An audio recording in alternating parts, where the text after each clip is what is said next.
So far, West Virginia, California, Virginia, and Utah, among others, potentially, have banned synthetic food dyes. Well, joining us now is Pennsylvania State Representative Natalie Mihalek. She is the prime sponsor of the bill titled the Healthy Student Act, which bans food dyes in Pennsylvania public schools. Great to see you. Thank you. Maybe. So let's go ahead and take a look at this map of the other states with legislation that pushes forward this MAHA agenda. What made you want to take action on this in Pennsylvania?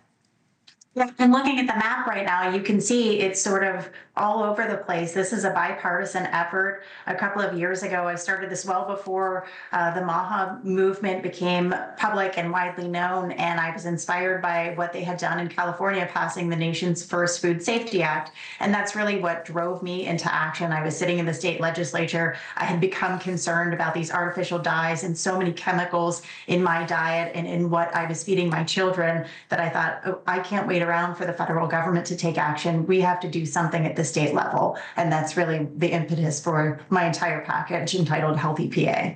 Yeah, because so far, so much of what MAHA has done does not, some have criticized and said it doesn't have teeth yet because it's not actual legislation. It's recommendations that Kennedy says Big Food, for example, is on board with the changes.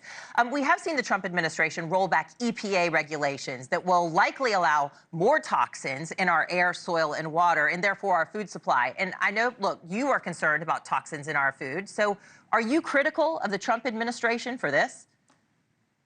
So I think that we have a couple of concerns here, obviously, with the PFAS recommendation that was put into place in the Biden administration and recently rolled back. That's a concern. I'm also concerned that Secretary Kennedy has these wonderful ideas, and he has been a champion for food safety for decades now. My concern there is that he's not going to be equipped with the right amount of resources he needs to actually implement these policies. I mean, the fact is we're being bombarded at every level, whether it's our air, it's our water, it's our food, it's our clothing. There is a cocktail of chemicals that we're faced with every single day and multiple times a day when we're eating all of these things. And sometimes we don't even know what that is. I made this, what I think is a handy way of looking at it. It's called the $1 trillion tree.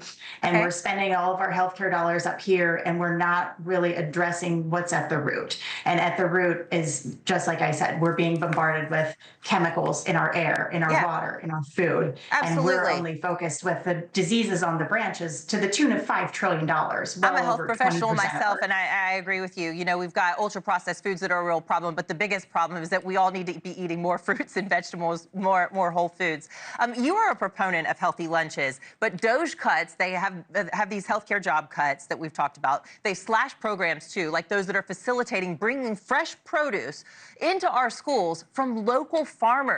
So should the Trump administration have preserved those programs? I mean, look at these headlines here.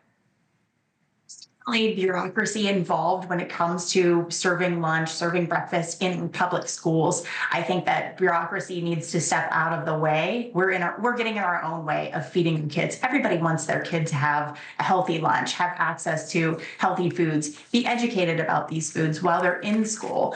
And the fact is, we've done a really poor job in this country of promoting that healthy, eating habits early and often when it comes to our primary education in particular. Yep, it's smart to start with the kids because the behaviors often last a lifetime. Pennsylvania State Representative Natalie Mihalek, thank you so much for joining us. Thank you. Thank you for watching. Subscribe below and download our NewsNation app right now on your phone, and you will get fact-based, unbiased news for all Americans.